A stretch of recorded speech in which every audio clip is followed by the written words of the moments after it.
प्राचीन समय में विद्यार्थी गुरुकुल में रहकर ही पढ़ा करते थे।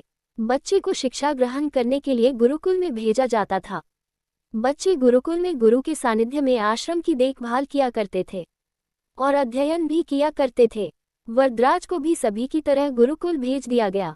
वहां आश्रम में अपने साथियों के साथ घुलने मिलने लगा, लेकिन वह पढ़ने में बहुत ही कमजोर था।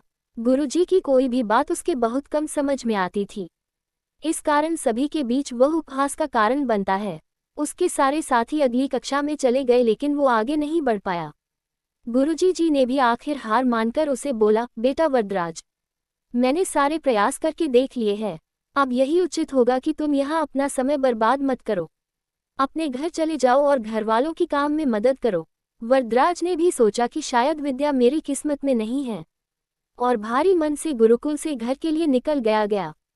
दोपहर का समय था। रास्ते में उसे प्यास लगने लगी। इधर उधर देखने पर उसने पाया कि थोड़ी दूर पर ही कुछ महिलाएं कुएं से पानी भर रही थी। वह कुएं के पास गया।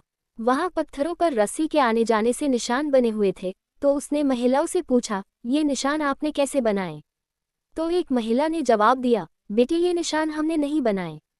ये तो पानी खींचते समय इस कोमल रस्सी के बार बार आने जाने से ठोस पत्थर पर भी ऐसे निशान बन गए हैं। वरदराज सोच में पड़ गया। उसने विचार किया कि जब एक कोमल से रस्सी के बार बार आने जाने से एक ठोस पत्थर पर गहरे निशान बन सकते हैं, तो निरंतर अभ्यास से मैं विद्या ग्रहण क्यों नहीं कर सकता। वरदराज ढेर सारे उत्साह के साथ वापस गुरुकुल आया और अथक कड़ी मेहनत की।